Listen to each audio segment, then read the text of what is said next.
Property news, तामीर से तकमील तक। अस्सलामुअलैकुम। प्रॉपर्टी न्यूज़ के साथ मैं हूं आपका मेज़बान मोहम्मद आसिम सिद्दीकी। तमाम अहले पाकिस्तान को प्रॉपर्टी न्यूज़ की जानिब से जश्न आज़ादी की मुबारकबाद। नाज़रीन, इस्लामियान हिंद ग़ुलामी की ज़ंजीरों में एक ज़माने से जकड़े हुए थे। मुसलमानान हिंद को ग़ुलामी की ज़ंजीरों से आज़ाद करने और मुसलमानों को जहालत के घटातोब अंधेरों से बेदार करने के लिए 1930 में शायर मशरिक़ अल्लामा मोहम्मद इकबाल ने एक ख्वाब देखा, जिस ख्वाब की ताबीर को हम पाकिस्तान का उन्वान देते हैं। साथ ही साथ उस ख्वाब की ताबीर के लिए एक अजीम लीडर कायद आज़म मोहम्मद अली जिन्ना का ज़हूर हुआ और आज़ादी का ये सफ़र गामज़न हुआ।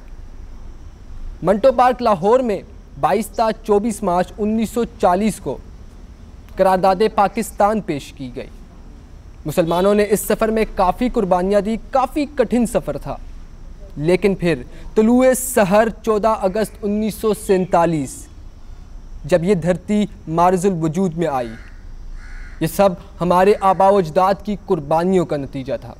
नाजरीन, क़याम पाकिस्तान के बाद से ही पाकिस्तान को ऐसी शख्सियात ने संभाला जिन्होंने कौम की तरक्की और फलाह के लिए अपना किरदार अदा किया। आज हम आपकी मुलाकात भी एक ऐसी शख्सियत से कराने जा रहे हैं जिन्होंने पाकिस्तान की तरक्की, पाकिस्तान की फलाह को अपना नज़्मुल ऐन बनाया। नाज़रीन, आज हमारे साथ तशरीफ़ रखते हैं डॉक्टर रमेश कुमार, रुकन कौमी असम्बली हैं और पाकिस्तान हिंदू कौंसिल के चेयरमैन हैं। सर, बहुत शुक्रिया आपके वक्त का। शुक्रिया। डॉक्टर साहब, पाकिस्तान की आज़ादी को 73 साल गुजर गए हैं। एक कठिन सफ़र था, क्या कहना चाहेंगे? पहले तो आपका शुक्रिया अदा करूंगा कि आपकी यंग टीम जो है वो इतना इंटरेस्ट लेके जश्न आज़ादी के हवाले से आज मेरा इंटरव्यू रिकॉर्ड करने आई है। और मैं समझता हूं कि आपके पहले तो आपके वेब चैनल के थ्रू जो है मैं जो भी देख रहे हैं, सुन रहे हैं, उन सबको जश्न आज़ादी मुबारक। पाकिस्तान एक ऐसी खुदा की तरफ से नेमत है हमारे लिए, मगर हमने कदर कम की है। ये आप अभी जहाँ पे हम बैठे हैं ये देखें कि क्या मौसम है, चारों मौसम जहाँ पे आए। क्लाइमेट के हवाले से पाकिस्तान जैसी धरती नहीं है। अगर आप टूरिज़म के हवाले से देखें तो पाकिस्तान स्विट्ज़रलैंड से कम नहीं है। और अगर आप रिलीजियस के हवाले से देखें तो पाकिस्तान के अंदर 4 बड़े मज़हब की जो है वो बड़ी इबादत गाहें हैं। अगर इन सारी चीज़ों को अगर हम देखें तो मैं समझता हूँ कि फ़क़दान जो है वो हमारे अंदर नज़र आ रहा है। मैंने इस 14 अगस्त के हवाले से मेरा आर्टिकल भी आया है आज जंग में और दी न्यूज़ में, जश्न आज़ादी मुबारक, इंडिपेंडेंस डे। उसमें भी मैंने ज़िक्र किया है कि कायद आज़म मोहम्मद अली जिन्ना और मुख्तलिफ़ 14 अगस्त के आपको पता है बहुत सारे प्रोग्राम हुए हैं। मैंने कहा बी रियलिस्टिक, हमें रियलिस्टिक होना चाहिए। क्योंकि अगर हम इस तरीके से रोज़ाना बस फ्लैग को चला के और जश्न आज़ादी मुबारकबाद दे के अगर आगे बढ़ेंगे तो मैं समझता हूँ हम पीछे चलते जाएंगे। अगर अब ये हम समझें कि 73 साल में हमने पाकिस्तान के लिए बहुत कुर्बानियाँ दी हैं और पाकिस्तान की बहुत खिदमत की है, इस वजह से पाकिस्तान बहुत आगे बढ़ चुका है, मैं समझता हूँ ये हकीकत नहीं है। 73 साल हिस्ट्री के ऊपर अगर आप जाएं तो हमारे बाद आज़ाद होने वाले मुल्क और हमारे साथ आज़ाद होने वाले मुल्क आज किस लेवल के ऊपर पहुंच गए हैं, उनके रिज़र्व क्या हैं, उनकी स्ट्रेंथ क्या है, उनका डॉलर की प्राइस क्या है, उनकी जीडीपी क्या है, उनकी ग्रोथ क्या है, मना सारी चीज़ें देखें। सबसे पीछे अगर नज़र आएगा तो आपको पाकिस्तान नज़र आएगा। सिर्फ पाकिस्तान एक जगह पे हमें आगे नज़र आता है, वो है नारेबाजी, जज्बाती और मोहब्बत का इज़हार अल्फाजों में। काम हमेशा वो कहा जाता है, आखिरी पैगंबर जिसको रब्बुल आलमीन में रहमतुल आलमीन कहा था, उसने कहा था कि चीज़ें आप अपने आप से पहले इम्प्लीमेंट करें। मीठे खाने के हवाले से बच्चे को नसीहत देने के लिए भी उसने दूसरे दिन बुलाया कि पहले दिन मैं खुद खा कर आया था। तो ये क्या था?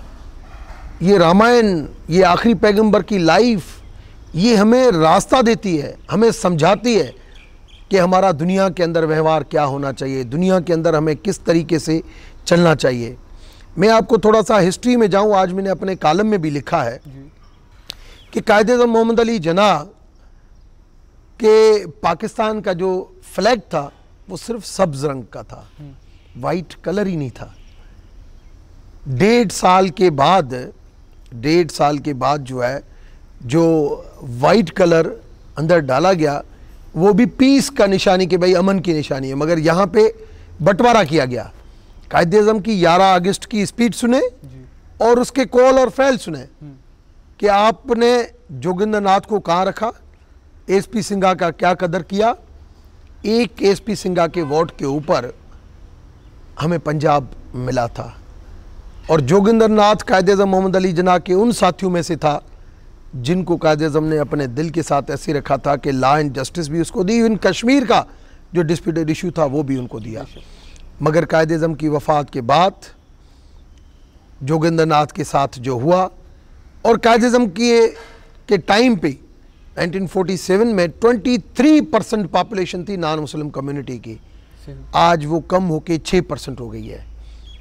तो हमें रियलिस्टिक पोजीशन पे जाना चाहिए।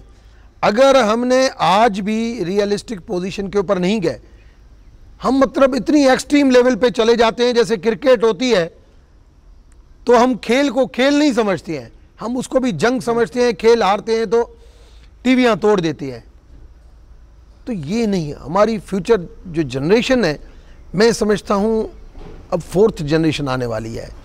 हमें पाकिस्तान को सही डायरेक्शन के लेके आने के लिए हमें उस्ताद की इज़्ज़त करनी पड़ेगी।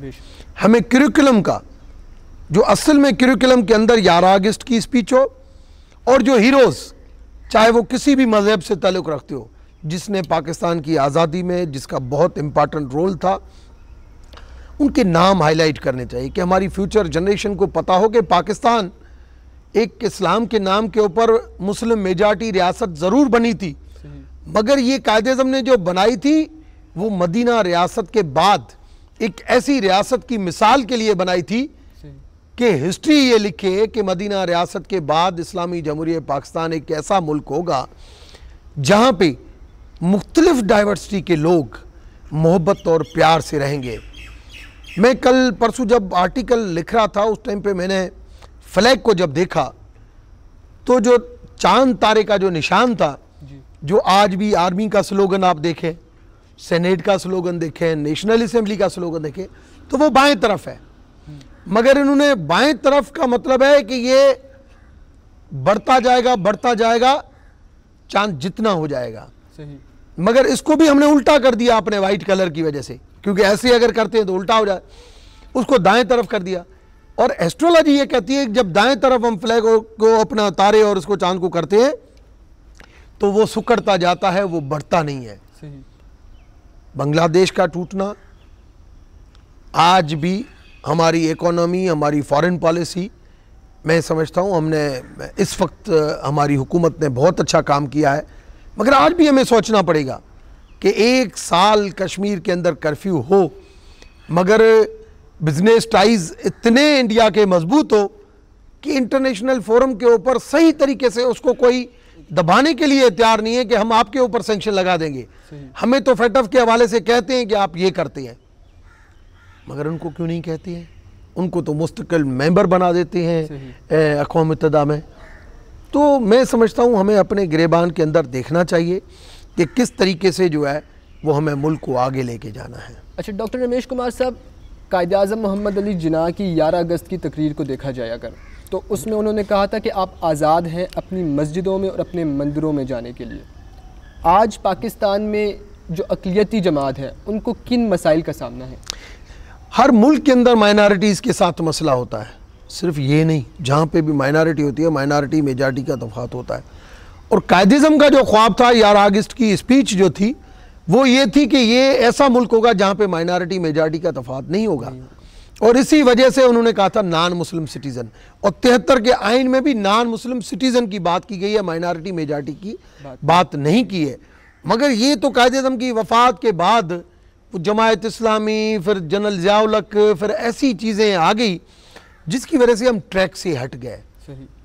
बदकिस्मती है। मैं समझता हूँ कि लियाकत अली खान और जवाहरलाल नेहरू का जो एकॉर्ड था उस अकॉर्ड में ये था कि जितनी भी प्रॉपर्टीज़ हैं हिंदू कम्युनिटी की, सिख कम्युनिटी की, उनकी देखभाल यहाँ पे हिंदू करेगा। जो एवेक्यू ट्रस्ट मींस वक्फ काउंसिल जो होगी उसका हेड हिंदू बनेगा और इंडिया में मुसलमान बनेगा। इंडिया के अंदर 73 सालों में मुसलमान बनता आ रहा है, मगर पाकिस्तान में आज तक नहीं बना है। या तो काबिल लोग नहीं है।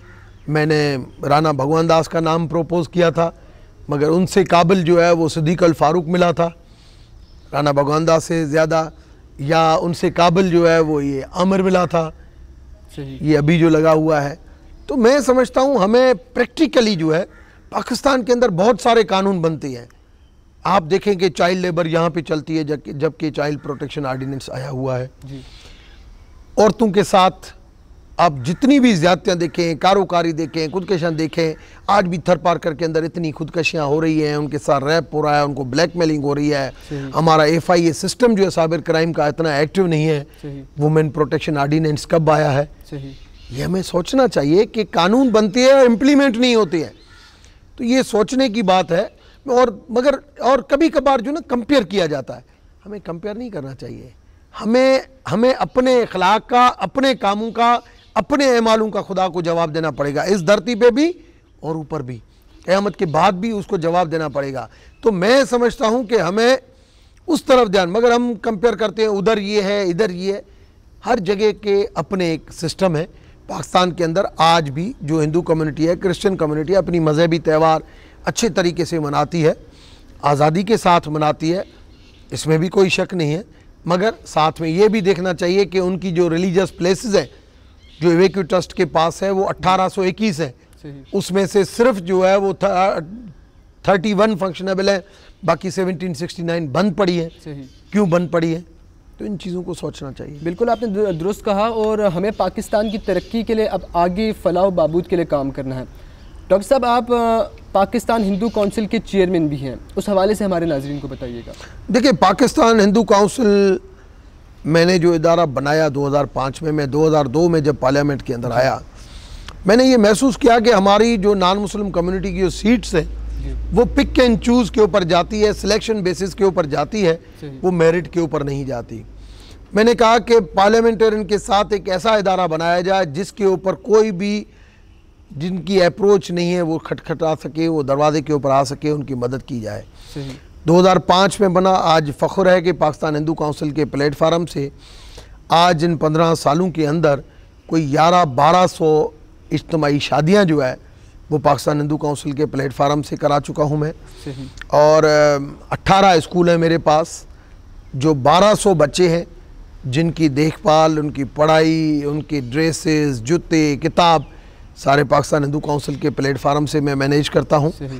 और जो बच्चे जो ज़्यादा पढ़ना चाहते हैं उनको स्कॉलरशिप के लिए 100 स्कॉलरशिप पे रखी है। विडोज़ हमारे पास कोई भी कम्युनिटी की आती है तो उसको हम सिलाई मशीन देते हैं, माजूर कोई आता है तो उसको व्हील चेयर देते हैं। इस तरीके से बहुत सारे नेक काम इस प्लेटफार्म के साथ हमने किया है। किसी के साथ कोई ज़्यादती होती है तो कम से कम हम उसी टाइम जो है उसके ऊपर एक्शन लेने में कामयाब हो जाते हैं। सही। डॉक्टर साहब, आप बहुत से काम कर रहे हैं अपने इलाके में, थर पार्कर में, उमरकोट में, उस हवाले से हमारे नाजरीन को बताएं। और आपने जो ये एक सफ़र चुना है, चूँकि आपके तमाम जो भाई हैं वो डॉक्टर्स हैं और आप जो है सियासत में आए हैं, आपके वालिद साहब भी डॉक्टर थे, कौम की खिदमत की, तो उस हवाले से बताइएगा। पहले तो मैं कहूँगा कि आपने और आपकी टीम ने ये इतनी रिसर्च की है कि मेरी पूरी फैमिली की भी जानकारी लेके आए हैं। मैं भी डॉक्टर और मैं काफ़ी होशियार डॉक्टर था जी। और मुझे तो इवन ये कहा जाता था जब बच्चों को कोई इंजेक्शन नहीं लगा जा सकता था उसकी वैन में, तो फिर मेरे पास लेके आते थे, मेरी इतनी मतलब थी। और आज भी हमारा लीडिंग बिजनेस है MRI और CT स्कैन का, तो आज भी डॉक्टरी के साथ तो रिलेटेड हूँ। मगर पॉलिटिशियन के हवाले से एक खिदमत का जज्बा था और मुझे खुद बुला के जनरल परवेज़ मुशर्रफ ने जो है 2002 में कहा कि, क्योंकि मैं 95 से लेके, जैसे मैंने 95 में MBBS की तो 95 से लेके मैं जो है वो बहुत सोशल एक्टिविटी में बहुत था और उसने देखा कि इस बंदे में जो है वो बहुत दम है, तो मुझे कहा कि मैं चाहता हूं कि आप सियासत में हैं। मैं 2002 में उनके साथ मैंने काम किया और मैं समझता हूँ 99 से 2002 का जो टाइम था, अगर 2 साल और वो टाइम रहता तो आज पाकिस्तान के हालात बहुत ही चेंज होते। मगर ये बदकिस्मती थी कि 2002 में हम इलेक्शन में चले गए और उस इलेक्शन के अंदर फिर ब्लैकमेलिंग, फिर जो सिस्टम हुआ कंप्रोमाइज़ वाला, जिसकी वजह से 2002 से लेके हम पीछे जाना ज़्यादा शुरू हुए। एक जनरल ज़ियाओं के टाइम के ऊपर हमने पाकिस्तान के इमेज को बहुत ख़राब किया और उसके बाद जो है वो जितनी भी पॉलिटिकल पार्टीज़ आई उसने सही तरीके से पाकिस्तान की खिदमत नहीं की। 99 से 2002 का दौर एक अच्छा पाकिस्तान के अंदर गोल्डन पीरियड रहा। वो अगर आगे चलता तो आपको कश्मीर का मसला भी हल नज़र आता और आपको नॉन मुस्लिम कम्युनिटी के इश्यूज़ जो है वो भी आपको उनका भी रिडेसल नज़र आता। पाकिस्तान की इकोनॉमी ऐसे होती, ये करप्शन नहीं होता, एहतसाब सिस्टम मजबूत होता, मगर उसके अंदर कमज़ोरियाँ लाजमी हैं, पड़ गई। 2002 के बाद डिक्लाइन शुरू हुआ, हम 6,000 अरब पे पहुँच गए, फिर 14,000 पे पहुँच गए, 30,000 पे पहुँच गए। अब आगे देखते हैं। मैं उम्मीद कर रहा हूँ कि इस वक्त जो हमारी टीम जो खान साहब की सरबराही में जो काम कर रही है, मुझे काफ़ी उम्मीद है कि हमने जिस तरीके से करंट अकाउंट डेफिसिट को कम किया है, फिस्कल डेफिसिट को कम किया है और हम पब्लिक प्राइवेट पार्टनरशिप के ऊपर BTF बिल्ड ट्रांसफ़र बेसिस के ऊपर जो है वो हम डेवलपमेंट के लिए जा रहे हैं। 1200 किलोमीटर के करीब सड़कें बना रहे हैं, वो भी जो है वो म्यूचुअली जो है वो कर रहे हैं पब्लिक प्राइवेट पार्टनरशिप के तौर पर। अब हमें डेवलपमेंट भी नज़र आएगी, जैसे हमने जो ये काम किया है प्रॉपर्टीज़ वाला, कि लोगों को जो है वो घर बने और उनको सस्ते फिक्स के ऊपर 3, 4, 5% के ऊपर लोन देना, छोटे SMEs को सपोर्ट करना। मुझे उम्मीद है कि इसका असर जो है वो अभी, क्योंकि ये 6 महीने हुए हैं, 2-3 महीने हुए हैं पॉलिसी आई है, इसका असर आपको दिसंबर तक जो है वो बेहतर तरीके से नज़र आएगा। आज के दौर में हिंदुस्तान में मुसलमानों के साथ जो हो रहा है उसके हवाले से आप क्या कहेंगे? देखिए, मैं आपको बताऊं कि हिंदुस्तान के अंदर जैसे कश्मीर के हवाले से पाकिस्तान के अंदर सारी कौम इकट्ठी है, ऐसे ही हिंदुस्तान के अंदर कश्मीर के हवाले से चाहे हिंदू है चाहे मुसलमान है, सारे इकट्ठे हैं कि कश्मीर जो है वो वहाँ पे रहना चाहिए। इवन मुस्लिम भी इकट्ठे हैं। मैं बहुत मरतबा जाता हूँ, अभी मैं 2 साल से नहीं गया हूँ, मगर पहले 1.5 साल से, मगर पहले अगर देखें कि मैं हर 6 महीने में हरिद्वार वहाँ पे जाता था और जब जहाँ पे मुस्लिम कम्युनिटी होती थी वहाँ से मैं मिलता था। इवन हरिद्वार जो हमारा मेन द्वारा है उसके चौगिर्द भी मुस्लिम कम्युनिटी बैठी हुई है, मगर जो एहतराम और जो मोहब्बत वाला है माहौल वो बहुत ज़्यादा अच्छा है। वो ऐसे नहीं है कि मुसलमान खुश नहीं है, अगर देखा जाए तो यहाँ से भी ज़्यादा मुसलमान वहाँ पे भी खुश हैं, ये नहीं कहना चाहिए। मगर इस वक्त जो नरेंद्र मोदी की जो पॉलिसी है, स्पेशली सिटीज़न एक्ट, उसने एक इनसिक्योरिटी फील करा दी है मुस्लिम कम्युनिटी को कि आप जो है वो हमारे लिए हमेशा ख़तरा रहेंगे, इस वजह से हम आपको मेजॉरिटी में नहीं होने देंगे। इस वजह से एक एतमाद का फकदान जो पैदा हुआ है, जिसने इंडिया के सेकुलरिज्म के ऊपर क्वेश्चन मार दिया है। मैं समझता हूँ अब हालात और पहले हालात में, स्पेशली सिटीज़न एक्ट के बाद, मुसलमानों के लिए वहाँ पे प्रॉब्लम थोड़े बहुत ज़रूर कुछ स्टेट्स में शुरू हुए हैं, जैसे दिल्ली में देखे, मगर वहाँ पे भी लोग हैं। जैसे यहाँ पे अगर हिंदू कम्युनिटी के साथ कोई होता है तो बहुत सारी सिविल सोसाइटी के लोग जो है वो हमारे साथ खड़े हो जाते हैं। अभी इस्लामाबाद टेम्पल वाला हुआ तो बच्चियाँ जिस तरीके से खड़े हो गए, तो ऐसे वहाँ पे भी खड़े होते हैं। मगर मेन चीज़ स्टेट की है कि स्टेट की पॉलिसी का है। इस वक्त जो स्टेट की पॉलिसी है वो मैं समझता हूँ कि वो मुनासिब नहीं है, कि इंडिया जो सेकुलरिज्म की जो पॉलिसी होनी चाहिए थी वो पॉलिसी नहीं है, जो मुस्लिम कम्युनिटी के लिए भी बेहतर नहीं है और इंटरनेशनल कम्युनिटी में भी इंडिया का इमेज जो है वो ख़राब कर दिया है। इस्लामाबाद में मंदिर का मामला, काम कहाँ तक पहुँचा, मामलात कहाँ तक पहुँचे? देखिए, पहली चीज़ तो ये कि जो पहले हुआ जो बाद में हुआ, दोनों गलत हुआ और इसमें कोई शक नहीं है कि पहले पुराने मंदिर बनने चाहिए। मगर जहाँ पे भी कोई मंदिर नहीं है, अगर कोई नई एरिया डेवलप होती है तो वहाँ पे मंदिर नहीं बने, ये इस्लाम के ख़िलाफ़ है या पाकिस्तान के आइन के ख़िलाफ़ है। ये चौधरी साहब को स्टेटमेंट नहीं देनी चाहिए थी, ये बिल्कुल गलत है। जहाँ पे भी जो बनता है, आज बहरिया टाउन बनी, वहाँ पे इतनी शाही मस्जिद बनी है, तो वहाँ पे मंदिर भी बन सकता है और रोज़ाना बन भी रहे। मगर हमने ऐसे नहीं कि नहीं बन रहे, गुरुद्वारे बन रहे हैं। मैंने खुद अभी 2 गुरुद्वारे बनाए हैं, एक आला में बनाया है, एक हैदराबाद में बनाया है, मंदिर हम बना रहे हैं, रोज़ाना बना रहे हैं, कोई इस चीज़ का, मगर ये हमने हाईलाइट करके हमने हिंदू कम्युनिटी के साथ नहीं, पाकिस्तान के साथ ज़्यादती की है कि एक इम्प्रेशन दिया कि यहाँ पे जो है वो कोई दूसरे मज़हब वाला जो अपनी रिलीजियस प्लेस नहीं बना सकता, तो ये गलत हुआ। और दूसरी चीज़ ये कि हमें भी सोचना चाहिए कि यहाँ पे पंजाब के अंदर या इस्लामाबाद के अंदर कुछ ऐसे लोग रहते हैं जो हमें सोचना चाहिए, वाकिफ़ होना चाहिए। ऐसी स्टेटमेंट नहीं देनी चाहिए थी। प्राइम मिनिस्टर की कोई अनाउंसमेंट 10 करोड़ की नहीं थी और मंदिर का कोई इफ्तिताह नहीं हुआ था। और ये दरअसल प्लाट जो है वो मैंने ही इसके ऊपर कोशिश की थी। ये था उस हवाले से क्रिमेशन ग्राउंड शमशान घाट के हवाले से, साथ में मंदिर भी था और साथ में कम्युनिटी सेंटर भी था। मगर हो या नहीं हो, मगर जिस किस्म की प्रोपेगेंडा हुई वो गलत है। अच्छा, हुकूमत रियल स्टेट के सेक्टर को मज़ीद तरक्की कैसे दे सकती है? मैं समझ रहा हूँ हुकूमत की पॉलिसी वाज़ेह है, वो आ गई है और उससे रियल सेक्टर में बहुत ज़्यादा तब्दीली आ रही है। इस वक्त ये पॉलिसी आने के बाद 20% प्रॉपर्टियाँ वैसे भी अप हो चुकी हैं। सही। साथ ही साथ जाते जाते ये बताइएगा कि आपने पाकिस्तान के लिए काफ़ी काम किया, साथ ही हमारी नौजवान नस्ल के लिए काफ़ी काम किया। इस 73वें योम आज़ादी पर आप नौजवान नस्ल को क्या पैगाम देना चाहेंगे? मैं ये पैगाम दूंगा कि कायदिज़म के जो अच्छे कोड हैं, जो पाकिस्तान की आज़ादी के हीरोज़ हैं, उनको याद किया जाए। सही। गंगाराम के हर रोड के ऊपर, लाहौर के हर रोड के ऊपर गंगाराम का नाम लिखा हुआ है। सही। उनके हॉस्पिटलों में नाम लिखे हुए हैं, मगर हमने ऐसे बंदे को भी भुला दिया है। एक तो हमें ये करना चाहिए। दूसरा ये कि आखिरी पैगंबर की लाइफ को पढ़ें, इस्लाम को सही समझें, तो आपका एहतराम, आपकी रेस्पेक्ट ये आपके दिलों में ऑटोमेटिक बढ़ेगी। और सही उस्ताद को चुनें और उस्ताद की इज़्ज़त करें। आखिर में एक गुजारिश ये है कि आपने सरकार दो आलम हज़रत मोहम्मद मुस्तफ़ा सल्लल्लाहु अलैहि वसल्लम की शान में नात भी पढ़ी, आज पाकिस्तान के लिए क्या गाएंगे? दिल दिल पाकिस्तान, जान जान पाकिस्तान, पाकिस्तान।